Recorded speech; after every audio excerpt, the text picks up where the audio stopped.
아버지, 주님의 이름이 능력이요 권능인 줄로 믿습니다. 이 새벽에 아버지, 주님의 이름을 우리가 의지하여서 우리가 일어나서 주 앞에 이 시간도 나와서 찬양드리며 예배드리며 기도하게 하시니 감사를 드립니다.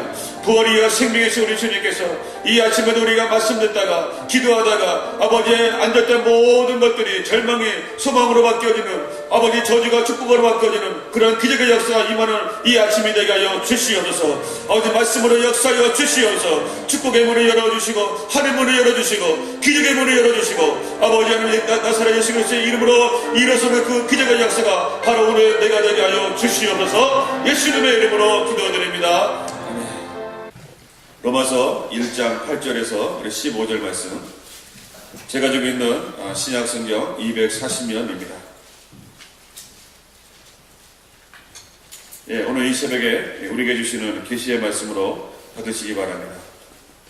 8절 말씀 제가 먼저 읽도록 하겠습니다. 먼저 내가 예수 그리스도로 말미암아 너희 모든 사람에 관하여 내 하나님께 감사함은 너희 믿음이 온 세상에 전파됨이로다. 내가 그의 아들의 복음 안에서 내 심령으로 섬기는 하나님이 나의 증인이 되시거니와 항상 내 기도에 쉬지 않고 너희를 말하며 어떻게 하든지 이제 하나님의 뜻 안에서 너희에게로 나아갈 좋은 길 얻기를 구하노라. 내가 너희 보기를 간절히 원하는 것은 어떤 신령한 은사를 너희에게 나누어 주어 너희를 견고하게 하려 함이니 이는 곧 내가 너희 가운데서 너희와 나의 믿음으로 말미암아 피차 아니함을 얻으려 함이라. 형제들아, 내가 여러 번 너희에게 가고자 한 것을 너희가 모르기를 원하지 아니하노니 이는 너희 중에서도 다른 이방인 중에서와 같이 열매를 맺게 하려 함이로다. 지금까지 길이 막혔도다. 헬라인이나 야만인이나 지혜 있는 자나 어리석은 자에게 다 내가 빚진 자라.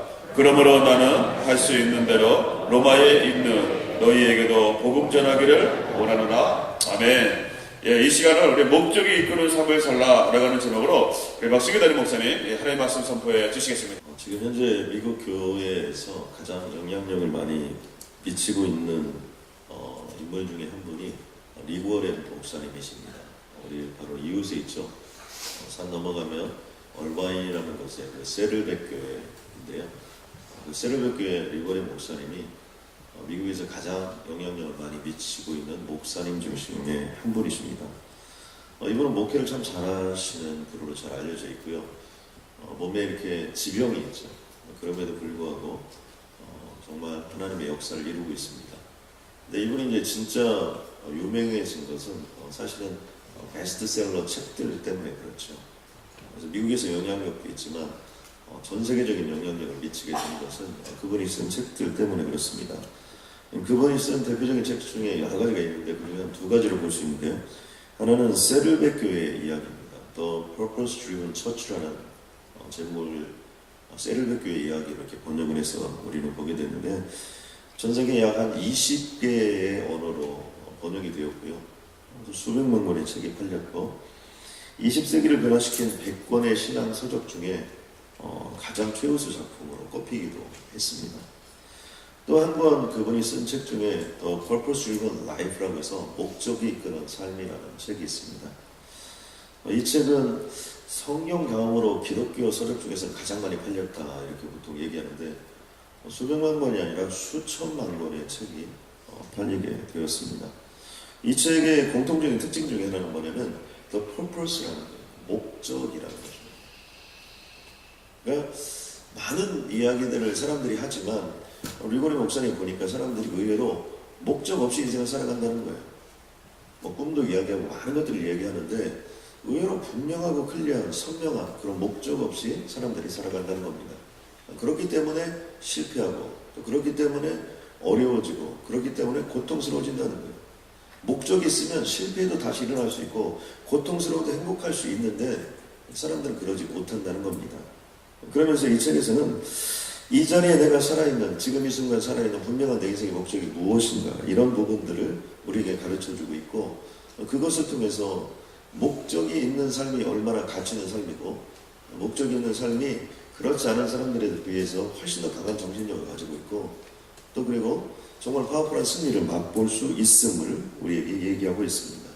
그러므로 우리가 인생을 살아갈 때 목적이 있고 없고에 따라서 현격한 차이가 나고, 그리고 어떤 목적을 가졌느냐 이거에 따라서 이제 삶의 모습이나 방향 이런 부분들이 결정이 됩니다. 오늘 본문의 말씀 속에서는 사도 바울이 로마에 가고자 하는 목적을 선명하게 밝히고 있는데요. 먼저 시작을 하면서 로마에 글을 쓰면서 사도 바울이 취했던 방법은 이 고대 서신 속에서는 전형적인 인사말들이 있습니다. 우리나라에 예전에 편지를 쓴다면 기체 후 일양방문하십니까, 간에도를 평안하십니까, 이렇게 항상 쓰는 패턴들이 있는 것처럼 고대 서신에도 보면 이 편지를 쓰는 형식들이 있습니다.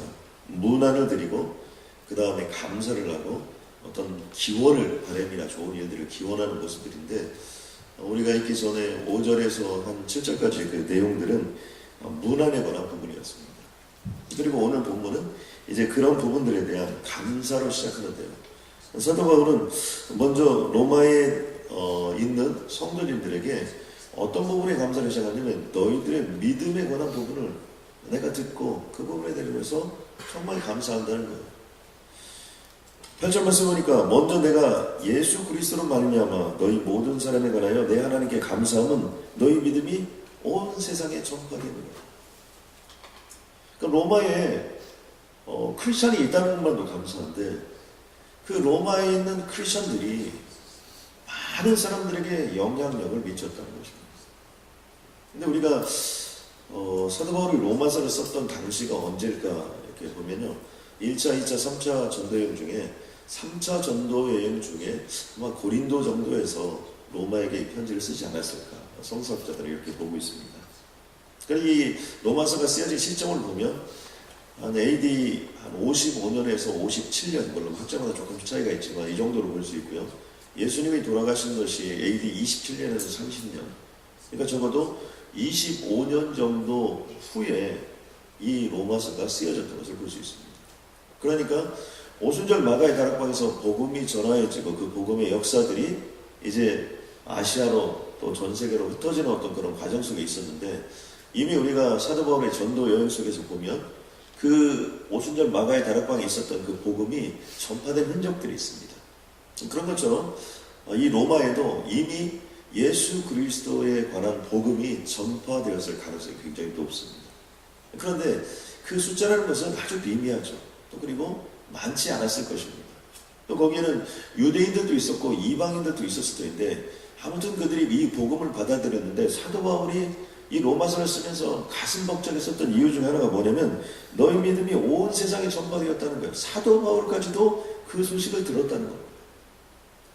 당시 로마라는 도시는 전 세계적으로 가장 최대의 도시요, 가장 공권력이 발달된 도시요, 가장 노예들이 좀 많았던 도시들이 중 하나였고, 가장 뭐라고 보면 돈이 많았던 도시 중에 하나고, 가장 무엇인지 발달한 어떤 그런 도시 중에 하나였으나, 그럼에도 불구하고 몇 사람 되지 않는, 어떻게 보면 정말 미미한 존재였던 그런 복음을 받아들였던 사람들이 당시 로마에 많은 영향력을 미치고 있었고, 또 그리고 미쳤던 그 영향력들이 사도 바울에게까지 들려진 부분들에 대해서 사도 바울은 진심으로 감사하고 있는 모습을 볼 수 있습니다. 우리가 여기에서 우리의 삶 속에서 하나 적용해야 될 부분이 있다면 그것은 무엇이냐면, 정말 예수 그리스도를 나의 구원자로 믿었다, 받아들였다, 그것은 이렇게 구별된 존재로서의 삶을 산다는 거예요. 구별된 존재라는 걸 다른 말로 표현해보면 영향력 있는 인생을 산다는 겁니다. 그러니까 로마 교회가 교회가 너무나 크기 때문에, 로마 교회가 엄청난 사람들이 있었기 때문에, 로마들인 교회가 어떤 인간적인 부분에서 어떤 많은 부분들을 가지고 있었기 때문에 영향력을 미쳤던 것이 아니라, 바로 로마 교회가 가지고 있었던 그 믿음이라는 것이 그런 강력한 영향력을 미치게 되었다는 것입니다. 저는 오늘 이곳에 있는 모든 분들이 예수 그리스도를 믿었던 그 믿음으로 말미암아 이 땅에 가장 강력한 영향력을 미치는 그런 인생이 되시길 주님의 이름으로 간절히 소원합니다. 그러면서 사도 바울이 로마의 방문의 목적을 4가지로 밝히고 있습니다. 첫 번째로 보니까 신령한 은사를 나누어줘 그들을 견고하게 하기 위해서 내가 이 로마에 가고자 한다는 겁니다. 11절에 보니까 내가 너희 보기를 간절히 원하는 것은 어떤 신령한 은사를 너희에게 나누어줘 너희를 견고하게 하려 합니다. 여기서 신령한 은사를 우리가 생각해 본다면 그것은 무엇이냐면 바로 사도 바울이 영적인 체험들을 가르쳐 주셨습니다. 또 우리가 신앙생활 하는데 어떤 사람은 말씀 중심의 삶을 살고, 어떤 사람은 기도 중심의 살고, 어떤 사람은 찬양 중심의 삶을 살고, 어떤 사람은 예배 중심의 삶을 살고, 다 중요한데 이런 모든 것들 속에서 무엇이 있어야 되냐면 하나님을 만난 체험이 있어요. 하나님을 만난 감격이 있어요. 그런데 사도 바울은 그러한 신령한 은사들을 이미 맛보았던 다 다메섹에서 예수 그리스도를 만났을 뿐만 아니라 여러분 죽은 자를 살아일으키고 각색 병든 자를 살아일으켰던 그 능력, 내가 예수를 믿었는데 예수를 믿은 것도 감사한데 예수의 이름으로 복음을 전할 때마다 병든 자가 치유를 받았던 그런 놀라운 역사, 이런 것들이 자기 자신을 너무나 견고하게 해주었기 때문에 사도 바울은 지금 이 불붙는 마음을 가지고 로마에 가서도 너희들이 복음을 알았고 복음을 믿은 것에 대해서 너무나 감사하다, 내가 받았던 신령한 은사들, 또 그리고 성령의 놀라운 역사들을 함께 나누고 그런 견고한 역사들로 나아가기를 소망하는 마음이 사도 바울에게 있었던 겁니다. 저는 여기 있는 모든 분들에게도 그러한 역사가 있길 주님의 이름으로 간절히 소원합니다. 예수의 이름으로 기도했는데 오늘부터 비즈니스의 놀라운 역사가 나타납니다. 예수의 이름으로 기도했는데 병든 자가 낫는 역사가 나타납니다. 예수의 이름으로 기도했는데 어렵고 힘든 모든 자들이 회복되는 역사가 나타나길 주님의 이름으로 간절히 소원합니다. 제가 요즘에 이렇게 기도를 좀 많이 하는데요. 기도를 많이 하다 보니까 참 기적 같은 일들을 많이 했다. 정말 오늘 새벽에 우리가 기도할 텐데 여러분 예수의 이름으로 기도하면 하나님이 반드시 살려주시고 역사한 힘이 있을 줄로 믿습니다. 여러분 병든 자만 치유하고 이런 회복만 있는 것이 아니라 또 한쪽 측면에서는 우리들의 삶 속에서 어렵고 힘든 부분을 뚫고 나아갈 수 있는 강영호 박사님을 이끌었던 어떤 그런 놀라운 모습들도 바로 그곳에 있는 겁니다. 그러면서 사도 바울이 오늘 말씀 속에 보면 내가 쉬지 않고 너희를 위하여 기도했다는 그 간절한 마음이 그거에 있습니다. 또 하나 사도 바울이 로마에 가고자 하는 목적 중에 하나는 뭐냐면 두 번째로 피차 서로 간에 위로와 격려를 받기 위해서 그런 겁니다. 나의 믿음으로 말미암아 피차 안위함을 얻으라 합니다. 사도 바울이 무엇을 강조합니까? 너희의 믿음이 그렇게 나에게 감사함을 임하였다. 그런데 나도 지금 뭐라고 그러는가? 나의 믿음으로 말미암아 피차 안위함을 받게 하려 한다. 그런 얘기입니다. 여러분 이 세상에 아무리 강한 사람이라도 위로와 격려가 필요하지 않은 사람은 없어요. 여러분 이 세상을 살아가는 사람은 누구나 다 위로와 격려가 필요해요. 아무리 완벽하게 보이는 사람이라도, 아무리 모든 걸 다 가진 것 같처럼 보여도 절대로 저 사람은 외롭지 않을 거야 이렇게 생각하는 사람이라도 위로와 격려가 필요합니다. 최근에 그 통계가 나왔는데 그 통계 보니까요, 저는 깜짝 놀랐습니다. LA에서 가장 외로운 사람들이 여러분 누군지 아십니까? 생명의 전에 통계에 보니까요, 독거노인들이거나 혼자 사는 사람들이거나 이런 사람들이 아니었어요. 가장 외로운 사람들이 주부였더라고요. 제가 심각하게 어제 제 아내한테 물어봤습니다. 혹시 외롭냐? 제 아내가 심각하게 대답하더라고요. 외로울 시간이 없다. 제가 뭐 바쁜 교회에서 사는 것을 여러분 감사하게 여러분 생각하시고 주님을 간절히 소원합니다. 저녁에 되면 어떻게 됩니까 여러분? 무조건 자야 돼요. 새벽에 되면 어떻게 돼요? 무조건 일어나야죠. 여러분 주부들이 외롭다는 거예요. 아내가 없어서 외로운 것도 아니고 자식이 없어서 외로운 것도 아니에요. 우리에게는요, 누구에게나 다 위로와 격려가 필요해요. 그러면 여러분 오늘 하루를 살아가시면서 위로의 언어, 격려의 언어를 여러분들이 제스처 속에서, 여러분의 태도 속에서, 모습 속에서 정말 위로하고 격려하는 역사가 있기를 주님의 이름으로 간절히 소원합니다. 사도 바울도 보니까 내가 힘에 지나도록 심한 고생을 함으로 말미암아 살 소망이 끊어졌다 이렇게 고백하는 장면이 나와요. 무슨 얘기입니까? 죽고 싶다 이런 얘기 아닙니까? 이 사도 바울도 그랬던 엘리야도 보면 어떻게 됩니까? 로뎀나 마을에서 주여 나를 죽여주시옵소서. 갈멜산 꼭대기에서 마르날에 불이 떨어지고 그냥 바알과 아세라 선지자들 다 죽이고 이런 환상과 기적을 경험했음에도 불구하고 이세벨이라는 그 악녀가 쫓아온다는 거. 그것으로 말미암아 쫓아오지도 않았는데 쫓아온다는 말을 듣고 혼자 도망간 거거든요. 도망가서 겨우 로뎀나무 밑에 한다는 얘기가 주여 나를 죽여주시옵소서. 이게 인간이에요. 어제 기적을 경험하고 오늘 능력을 경험했다 하더라도 내일 외로워질 수 있고 힘들어질 수 있고 고통스러워질 수 있습니다. 종교개혁을 했던 마틴 루터는요, 아버님이 좀 괴팍하셨어요.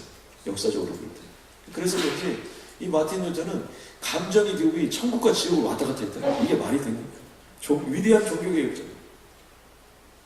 그런 감정의 기복이라는 것도 있고 삶의 어려움이 있기 때문에 우리는 늘 위로의 언어, 격려의 언어가 필요한 거고요. 또 정말 그런 따뜻한 말 한마디가 우리에게 필요한 겁니다. 여러분 새벽이지만 얼굴은 보지 마시고 옆 사람에게 참 대단하십니다. 이렇게 한번 인사 한번 해주시면 감사하겠습니다.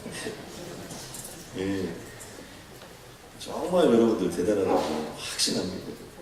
아무튼 일산삼 아직 한 번도 빠지지 않은 분은 절대로 빠지지 마시고 이게 목적이 가까이 왔습니다. 그리고 좀 빠졌더라도 다 봐줄 테니까 끝까지 한번 만들어봅시다. 셋째는 열매를 맺기 위함입니다. 이 사도 바울이 여러 번 로마에 가고자 했으나 길이 막혔다는 거예요. 그런데 왜 그렇게 가려고 했느냐? 그것은 뭐냐면 열매가 있기를 소원하고 그 열매를 위해서 자신이 그러한 삶을 살아갔다는 것입니다. 여러분 특별히 사도 바울의 삶을 보면요. 사도 바울은 1차 전도행, 2차 전도행, 3차 전도행을 통하여 정말 예수 그리스도의 복음이라는 것이 얼마나 강력한가를 느끼고 알 수 있었어요. 왜 그런 걸 느끼고 알 수 있었습니까? 그것은 자기가 만난 그 예수 그리스도를 전하기만 해도 그것을 받아들이는 사람이 있었어요. 받아들이지 않고 거기서 끝나지 않고 그 복음이 확산되는 걸 보고 심지어 그 배를 타고 로마에 가는 그 상황 속에서도 자신이 복음을 전했던 바로 그곳에서 만난 사람들을 그 속에서 다시 만나는 어떤 그런 역사가 있었고요. 또 그리고 아시아 7교회 같은데 나중에 보면 어떻게 됐습니까? 그곳에서 하나님의 복음이 자라서 역사가 있고 능력 있는 모습을 그를 보았던 겁니다. 그러니까 얼마나 이 열매가 강력하고 이 복음의 열매가 얼마나 위대한 역사를 이루는지는 본인이 실질적으로 체험하고 경험했기 때문에 한번 너희들에게 가서 함께 서로가 가졌던 것들을 나누고 간증하고 또 익히고 배우며 훈련해서 정말 그런 열매 맺는 인생을 살자는 거예요. 저는 오늘 이곳에 있는 모든 분들이 열매 맺는 인생으로 거듭나기를 주님의 이름으로 간절히 소원합니다. 여러분 절대로요. 예수를 잘 믿는 사람은 열매가 있어요. 복음을 잘 믿는 사람은 반드시 열매가 있습니다. 강영호 박사님이 분명히 말씀하잖아요. 3대에 걸쳐서 이제 겨우 3대밖에 안 되는데 박사가 14명인가 돼요. 그런 내용들을 보면 이 가정이 정말 잘 자라서 하나님의 역사를 이루면 이 가정 속에서 정말 하나님의 역사하셔서 대통령이라도 나오면 여러분 그 가정이 기독교 명문가가 되는 거 아닙니까? 그러한 축복이 오늘 이곳에 있는 모든 분들에게 임하길 주님의 이름으로 간절히 소원합니다. 저는 이렇게 생각합니다. 강영호 박사님 오셔가지고 어떤 어려움이 있어도 그 어려움이 정말 우리 인생 속에 가장 강력한 축복으로 임할 것이다. 이런 메시지를 전했다면 그것은 이 교회에 있는 모든 성도님들에게 하나님이 주시는 메시지. 아멘입니까? 마지막으로 네 번째는요. 복음을 전하기 위함입니다. 사도 바울은 끊임없이 내가 헬라인이나 야만이나 지혜 있는 자나 어리석은 자에게 다 내 자신이 빚진 자라고 자기 자신을 고백합니다. 나는 누구에게나 다 빚진 자라는 거예요. 그리고 사도 바울은요. 스데반을 죽이는데 앞장섰었다는 거예요. 예수 믿는 사람들을 핍박했고요. 그들을 잡아 넣으려고 했던 사람이고요. 그들을 잡아 죽이는데 앞장섰던 사람입니다. 그렇기 때문에 그 누구보다도 빚진 마음이 그에게 있었어요. 그런데 이제 내가 빚진 마음을 가지고 너에게 간다는 거예요. 그러므로 나는 할 수 있는 대로 로마에 있는 너희에게도 가서 복음을 전하기를 원한다는 거예요. 내가 그런 자였는데 그 복음이 나를 변화시키고 다메섹 도서에서 만났던 그 예수 그리스도가 나에게 이 마음으로 말미암아 내 인생은 변화되었고 거기서 끝나지 아니하고 얼마나 놀라운 역사와 기적들이 많이 일어났는지 그 놀라운 기적들을 여러분에게도 전파하고 여러분이 참된 복음, 능력의 복음, 권능의 복음으로 다시 한번 무장해서 하나님께 쓰임받는 자가 되기를 소원한다는 마음을 우리는 알 수 있습니다. 이렇더니요. 사도 바울은요. 사도행전 20장 24절 말씀을 보니까 나의 달려갈 것과 주 예수께 받은 사명 곧 하나님의 은혜의 복음을 증거하는 일을 마치려 하면은 나의 생명을 조금도 귀한 것으로 여기지 아니하였다. 다른 말로 표현하면 사명, 자기 자신의 인생의 목적에 내 목숨까지 완전히 걸었다고 사실을 고백하고 있습니다. 사단이요. 우리 크리스천들을 공격하는 방법이 있습니다. 그것은 목적 없이 열심히 살게 합니다. 여러분 새벽기도도요. 목적 없이 열심히 나오면 안 됩니다. 분명히 목적을 가지고 나와요. 아멘입니까? 우리가 133이나 이것을 정해놓은 이유가 뭐예요? 그것은 분명한 목적을 가지고 진행합니다. 기네스북이요. 1954년 비바 노리스 맥와터 또는 로스 맥와터 이 세 사람에 의해서 이 기록의 광들이었다는 이 사람들이. 그래서 세계 최고들이 뭐냐 이렇게 해서 모여서 만든 것들이 기네스북이고요. 1955년부터 기네스북이 드디어 세상에 나오게 돼서 계속해서 기네스북이 이렇게 나오게 되었습니다. 근데 기네스북에 나온 것 중에 어느 분야냐면 베스트셀러 분야가 있습니다. 이 베스트셀러 분야를 보니까 재밌는 것들이 참 많이 있더라고요. 최근에 나온 책들을 한번 살펴보니까 스티븐 코비 목사가 저술한 성공한 사람들의 7가지 습관. 이 책은요, 이 기네스북이 기록될 당시를 얘기하는 겁니다. 지금은 훨씬 더 많이 있겠죠. 32개국의 언어로 번역되어서요, 70개국에 이것이 전파되었고, 약 2,500만 부 이상, 또 한국에서는 1,110만 부 이상 판매가 되었다고 합니다. 상상할 수 없는 거예요. 적어도 2,500만 부 이상은 2,500만 명 이상의 사람들이 책을 샀다는 것이고, 돌려본 거 이런 거 합치면 상상할 수 없는 숫자가 거기 나오는 거죠. 10년 동안은 전 미국의 베스트셀러가 됐다는 거예요. 이 스티븐 코비의 성공한 사람들이 7가지 습관. 그래서 보춘지에 등장하는 500대 기업에서 스티븐 코비 모셔다가 전부 다 강의를 안 들은 회사들이 별로 없어요. 또 살펴보니까 조앤 롤링의 해리포터 시리즈가요, 7부작으로 65개국의 언어로 번역이 되어 있고, 65개의 언어로 번역이 되었고요. 약 700만 부 이상이 팔렸다고 합니다. 근데 이것을 인세를 보니까요, 1조 원 이상의 돈을 벌어들였대요. 상상할 수 없습니다. 그러니까 이 책을 써가지고 영국의 여왕보다도 더 부자가 됐다는 거예요. 이 책을 좀 써봐야 될까, 이렇게 우리가 생각을 해봅니다. 그리고 우리가 차태려 부인의 사랑, 혹시 이런 거 아십니까? 이런 책들이 또 굉장히 많이 팔렸다고 합니다. 그런데 베스트셀러 중에 베스트셀러 여러분 뭔지 아시죠? 뭡니까?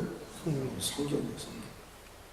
근데 제가 이 책들을 좀 보니까 분명한 목적들이 거기에 들어가요. 스티븐 코비가 쓴 책은요, 성공이에요. 해리포터 시리즈는 뭡니까? 슈퍼맨 신드롬입니다. 왜 사람들이 어린아이부터 어른까지 이 해리포터 시리즈에 열광하는 겁니까? 그건 뭐냐면요, 인간은 마음대로 하고 싶은 거예요. 마술로 날고도 싶고 뭐든지 다 하고 싶은 거죠. 이 슈퍼맨 시리즈. 그래서 여러분 영화 같은 데 보면 매트릭스, 슈퍼맨, 또 그 다음에 슈퍼우먼, 원더우먼, 왜 그런 것들이 많은가? 그건 뭐예요? 모든 인간들은 자기 마음대로 능력을 발휘하며 살고 싶은 그 욕망이 있는데 아무리 달고 싶어도 우리는 어떻게 되는 겁니까? 절대로 못 나는 거예요. 그래서 슈퍼맨의 비애가 나오는데 그런 내용들이 여기에 담고 있기 때문에 해리포터 시리즈가 다 되는 거예요. 요즘에 뱀파이어 같은 그런 영화들 또는 그런 소설들도 가장 잘 팔리고 있는데 그런 내용들도 뭐예요? 전부 다 어떤 자기가 하고 싶은 걸 마음껏 할 수 있는 거, 이런 거죠. 그런 내용들을 이렇게 가지고 그런 것들을 만들었던 설이 분명한 책들이 결국엔 베스트셀러가 됐더라고요. 근데 성경은요, 말할 필요도 없죠. 65억의 인구 중에 6,800개의 언어가 이렇게 존재하는데요. 이 중에 404개의 언어로 성경 전체가 번역이 되었고요. 989개의 언어로 신약이 번역이 되었고, 부분적인 번역으로 1014개로 언어로 이것이 번역이 되었다고 합니다. 그런데 왜 이렇게 성경이 베스트셀러일까요? 기독교 인구가 많아서요? 여러 가지 이유가 있겠지만 성경은 분명한 목적을 가지고 있었기 때문에, 그것은 우리를 구원하는 인간 구원의 분명한 목적을 가지고 성경이 쓰여졌기 때문에 성경이 초유의 베스트셀러가 됐던 겁니다. 제가 다 설명할 수는 없지만 베스트셀러에 그동안 올라왔던 것들을 제가 쭉 한번 살펴보니까 그 베스트셀러가 됐던 이유 중에 하나는 뭐냐면 분명한 목적들이 그 안에 있더라고요. 제가 무엇을 말하려고 하는 겁니까? 사람들도요, 책을 고르고 읽을 때 분명한 선이 분명하고 기준이 분명한 것들을 쫓아서 간다는 거예요.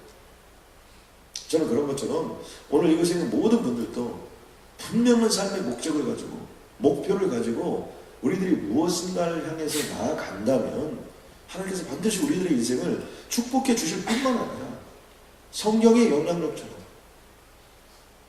사도 바울이 로마를 그냥 간 게 아니라 로마에 가야 될 분명한 목적을 갖기 때문에 그 목적이 2000년이 지난 지금에도 하나님의 역사를 일으켰던 것처럼 저는 오늘 이곳에 있는 모든 분들도 목적이 분명한 삶을 향하여 나아간다면 그런 기적같은 역사가 임하게 될 줄로 믿습니다. 하나님 감사합니다. 학대를 받을수록 더욱더 번성하였던 이스라엘 민족들처럼 하나님, 여러 가지 어려움과 고통 가운데 있었지만 그럼에도 불구하고 로마를 향하여 달려가고자 했던 사도 바울처럼 하나님 우리 인생과 삶도 어렵기 때문에 힘들기 때문에 더 큰 꿈을 꾸고 하나님 어렵기 때문에 힘들기 때문에 더 큰 인물이 되는 영광을 허락하여 주옵소서.